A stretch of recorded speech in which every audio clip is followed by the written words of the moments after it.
The next few months will be full of political turbulence as the coalition tries to drive through its budget reforms through the Senate. I'm joined by Rob Burgess, Chief Political Commentator for Business Spectator. Rob, what are the big stumbling blocks going to be for the coalition government? Well, look, the list of stumbling blocks is so long. It's going to be very interesting to see which ones experience the most resistance and which ones are blocked, and also Abbott's reaction to a blocking. Clearly, when a piece of legislation has been blocked twice, it can trigger a double dissolution.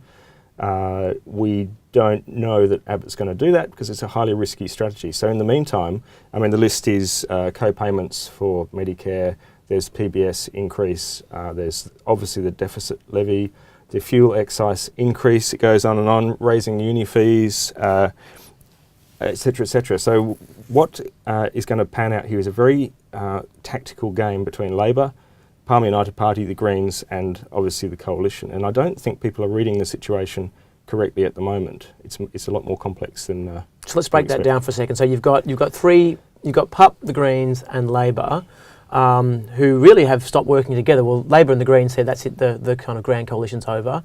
Palmer Party is very different to what Labor kind of stands for. So they will have to work together if they're going to actually knock some of these proposals down. I mean, do you imagine they're going to work closely? Well, that's right. The channels of communication are clearly open all the time.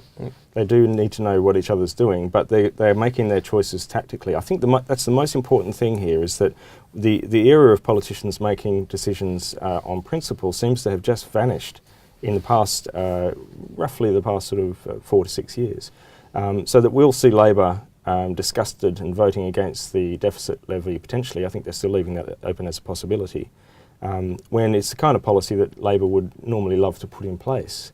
And Abbott has tried to wedge them by saying, look, that's going to affect our credit rating with Standard & Poor's. Well, that story proved to be untrue.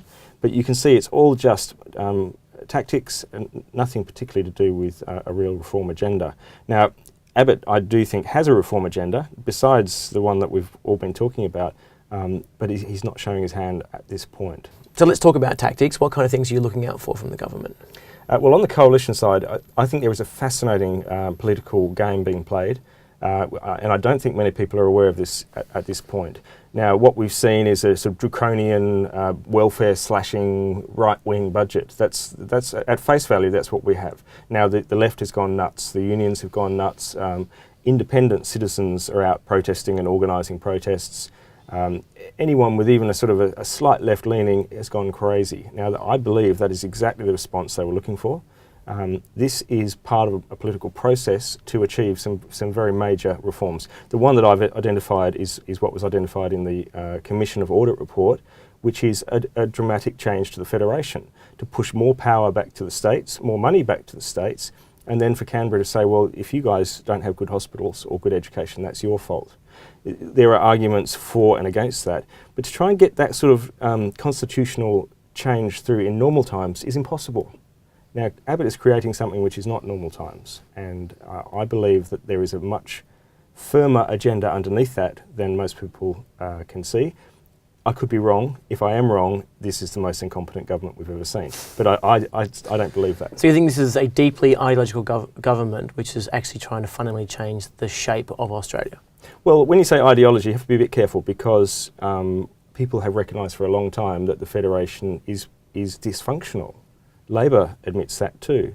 I think it is probably more of a bugbear on the coalition side of politics, that the more you devolve power, the more you introduce competition between states, or even within, as I've suggested, between political parties within states, the better outcome you'll get in services, prosperity, the things which we care about as Australians. So it's not, yes, it is ideological on one level. On the other, everybody acknowledged before the election this needed to be fixed, and I think this is their way of fixing it.